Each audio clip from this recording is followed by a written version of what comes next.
Okay, so hi everybody, my name's Annie and I'm a health advisor based in London. In my role, we like to focus on positive lifestyles to promote health and well-being. So today we're going to have a talk about how to make home working work for you and your household. So striking the right balance between work and leisure can be a challenge for many different reasons. So what we'll look at today is work-life balance, digital detox, how technology can support us, and also improving sleep. Now, Londoners actually spend about 3 weeks more at work a year than the rest of the UK, according to data, and with an average working week of around 40.4 hours for males and 35.2 hours for females in London, it's important to strike the right balance between work and leisure. Many of us are now part of this sandwich generation, which is a generation of people whose caring responsibilities span 2 generations. You might, for example, be caring for your children and ageing parents or in-laws. For some people, things like being self-employed or running your own business can also add to the pressure. With current guidelines, we're potentially working from home a lot more now, and this can disrupt our typical routine, leading us to go one way or the other. We might procrastinate more when we're not in the usual office surroundings with our work uniforms on, or we might be very productive, but more inclined to work longer hours over the weekend because we have laptops and work phones on at home. You might find that you're responding to client and business requests outside of traditional business hours, or you might find it hard to switch off and separate your work from home life. Working outside of usual business hours is now also more common, as the world is more connected, so you might be expected to work across different global markets and therefore time zones, or to deliver goods around the clock. So why is it important? Having a good work-life balance is recognised by NICE, which is the organisation that provides national guidance and advice to improve health and social care. NICE think that it's very important for mental health. It encourages workplaces to support work-life balance through policies, as a good balance can protect people's physical and mental health. For example, it might help to protect against high blood pressure, drinking too much alcohol, and depression. So if people look after themselves and achieve a good balance, they'll be more productive and less likely to experience burnout. Within this topic, it's important to mention that you need to find out what works for you. There will be different for everyone. Some people are more workaholics and thrive off the adrenaline, whilst others prefer a more structured working day. Also, if you are in a managerial role, you need to be mindful of how your work behaviours can impact the team. Scheduling early morning meetings or sending emails late at night can set a precedent for the rest of the team to do the same. When reviewing your work-life balance, it's essential to consider external factors like your relationships or family commitments. So if you are getting pressure from your other half, for example saying you're always checking your work phone, it might be time to readdress things. If you are feeling stressed or overwhelmed while working, it can have a significant impact on both your personal life and productivity. So it's best to seek support from your manager before you reach a point where you can't cope, as you might be able to make some small changes to your routine that will prove to be the solution to your problem. So let's have a little look at some tips to help us get that right balance. Now, although we are social distancing, we can still use the hours that we are working, either from home or out and about, to look at how to get that right work-life balance. Firstly, as I mentioned briefly, try get support from your employer. Discuss your workload with your manager, let them know how you're coping, and try and get to manage people's expectations, so what you can deliver and when. If possible, have regular meetings or one-to-ones, and talk to your manager about your working arrangements. So depending on the nature of your role, you might be able to have flexible working hours or compress your working week into a set number of days. And if you are working from home and looking after children at the same time, flexible hours might be beneficial for you.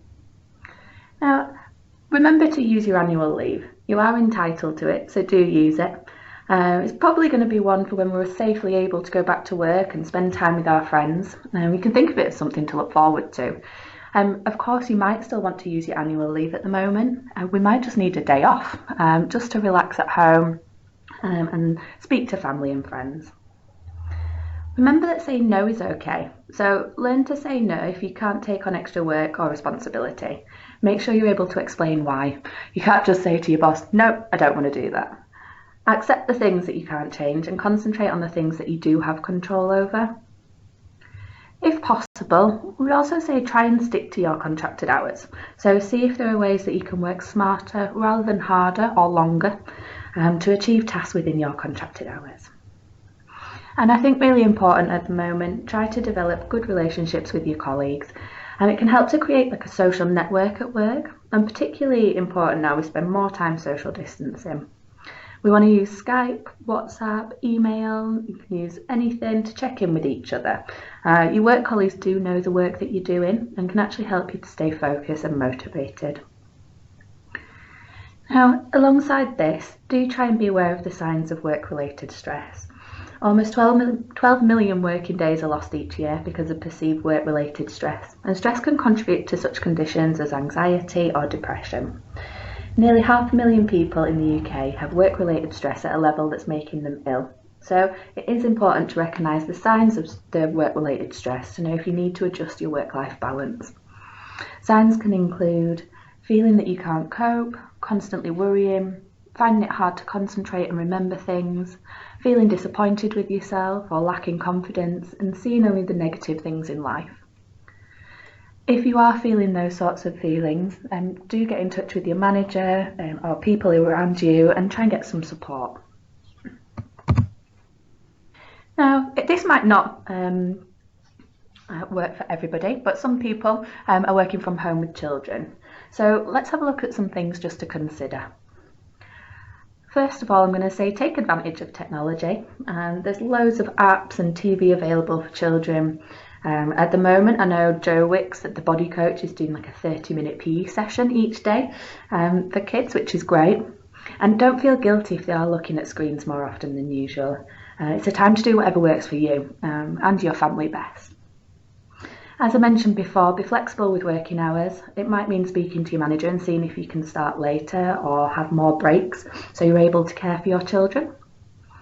Do make the most of nap time, whether that's trying to fit in chores or work that you need to do, or it might be taking the time to recharge yourself, giving yourself time to have a 10-minute yoga class or read a book or even practice mindfulness.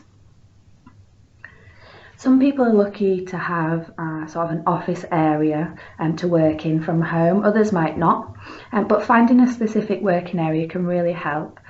I'm finding that setting out a section on the kitchen table makes me more productive and I won't be having any visitors, so the mess isn't such a problem.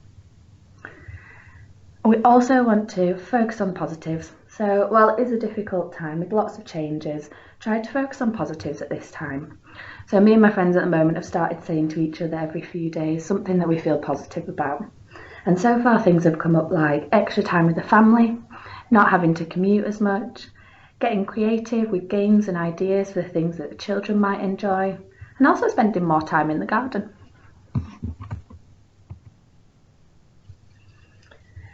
So whilst you are at home, do try to make a conscious effort to achieve a good work-life balance and stick to it. Set a few non-negotiables, for example going to bed at a set time each night. Particularly when so many of us are working from home, it's important to set times and boundaries for when you will work and when you'll relax. Try not to think about work when you're not working. If you're spending time with your family or doing something you enjoy, try to put any thoughts or worries about work to one side, although I do know that it can be difficult. Spending time with family and friends outside of work is tricky at the moment. However, we do need to make sure we're observing correct social distancing measures. We might have to get creative, for example using different apps, so House Party or Zoom, which are video calling apps, so that we can speak to people and catch up from our own homes. It might also be playing board games, so playing board games with people that you live with or online games with friends. You could set up a house games leaderboard to give everyone something to look forward to and a bit of competition. It's something that I've recently implemented in my household and it's proving to be a really good way to engage with people. Although we might need to rely on technology more at the moment, do try to spend some time without it at home. So it's always important. Switching off from Facebook, emails, Instagram for a little bit of time can help relax our minds. For those working long days, it can be hard to find time to incorporate exercise into your working week, whether this is working from home or not. It is very easy to forget to do our usual exercise routine. Or maybe our gym classes aren't running, or usually exercise with friends and that isn't allowed at the moment. This is where, again, you might need to get a little bit creative with what you do. It could be looking online for some free classes or videos. It may be utilising household objects to make your own gym. So using, I don't know, books for weights. The health advisors at Bupa will still be putting out some videos through Facebook to give people some ideas about exercise, so you can keep your eyes peeled for those. Do eat a balanced diet with lots of fruit and vegetables and get enough water. And we want to try and keep our bodies healthy and hydrated and find time to enjoy our meals. Now, we touched briefly on this on a previous slide, but I think worth mentioning again. There's a lot of information going around about the current pandemic, and whilst it's great to be up to date, it's probably not that great to be looking at Facebook to get all your advice. This is because we don't know what's right and what's made up. So often over the past few weeks I've seen a post starting, "My mum's friend's sister has said," which is probably not a reputable source, and it just serves to make me anxious. So saying that, setting a time during the day, maybe over dinner or before bed, to not look at your phone is really beneficial. It can also be important to be aware of your existing habits and think about how they might impact the information you see too. Now, using apps and wearables to your advantage. Humans are social creatures, so it's really important for us to have positive social interactions. It can help to combat loneliness and stay upbeat. A few suggestions of ways to stay in touch could include, as I've mentioned before, house party or Zoom apps, so video calling apps. It might be WhatsApp group chats, so you can stay in touch with people and send voice notes. Or it might be things like Headspace or Insight, designed to help you sort of train your mind and body for a healthier, happy life. So looking at mindfulness and meditation. You could even track your heart rate or your steps, try and keep up with your friends on your Fitbit. And for those that do a bit more exercise, you could look at Strava, where you can connect with people and compare your exercise done. So next we're going to have a brief look at some information surrounding sleep.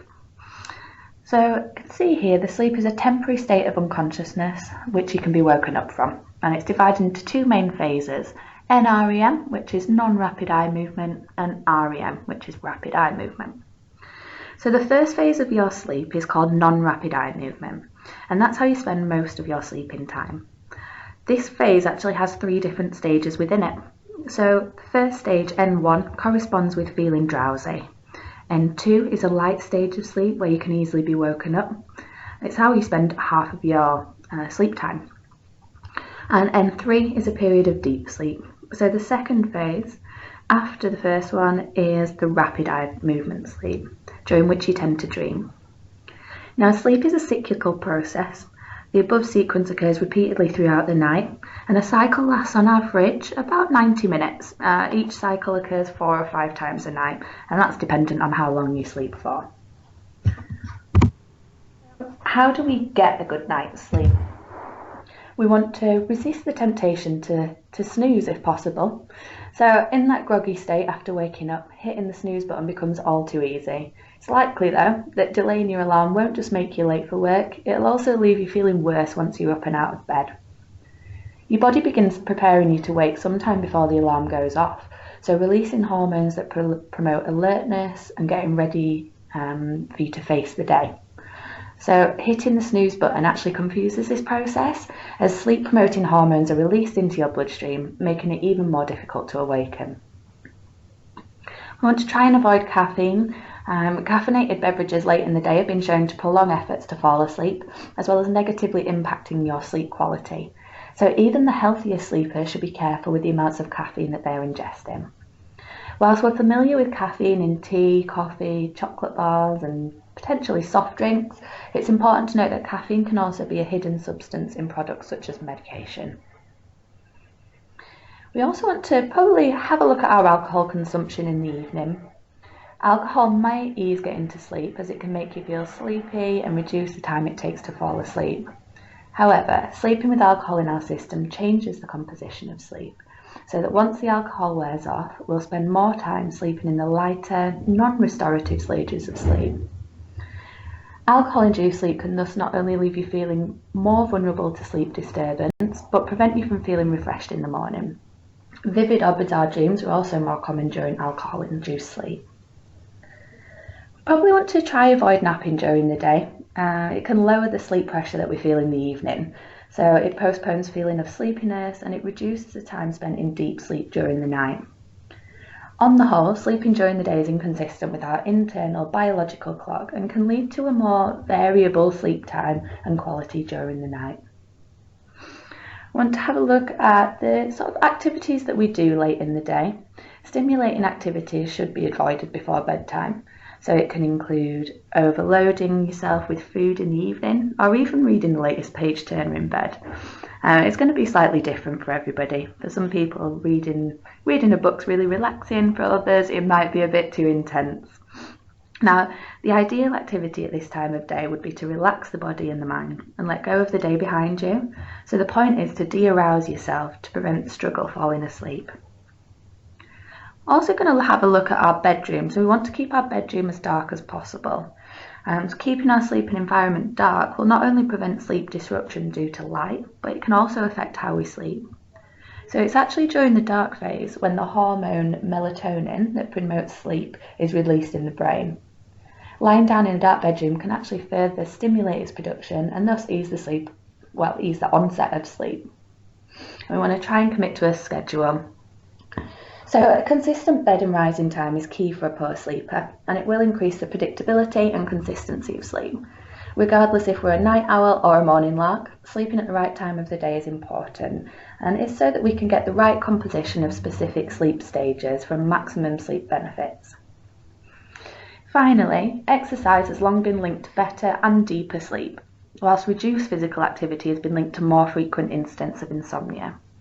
Aerobic exercise in particular, practiced 3 times a week, has been shown to help adults with chronic insomnia by improving their sleep quality, reducing the time to falling asleep, and reducing the number of awakenings during the night. However, as we mentioned before, we don't want to have too many stimulating activities late in the day, so intense aerobic exercise is discouraged too late in the day, as it might postpone the initiation of sleep. Now, on this slide, there's just some links for some further support. The top one shows the Bupa Coronavirus Hub, which is updated regularly if you are looking for more information around what's going on at the moment. So that's the end of the talk today. I hope there's been some useful information for you. And just a quick summary, we have just looked at the challenges and effects of getting that work-life balance, how we can manage it at home and at work, getting enough sleep, and how we can use technology to our advantage. Thanks very much.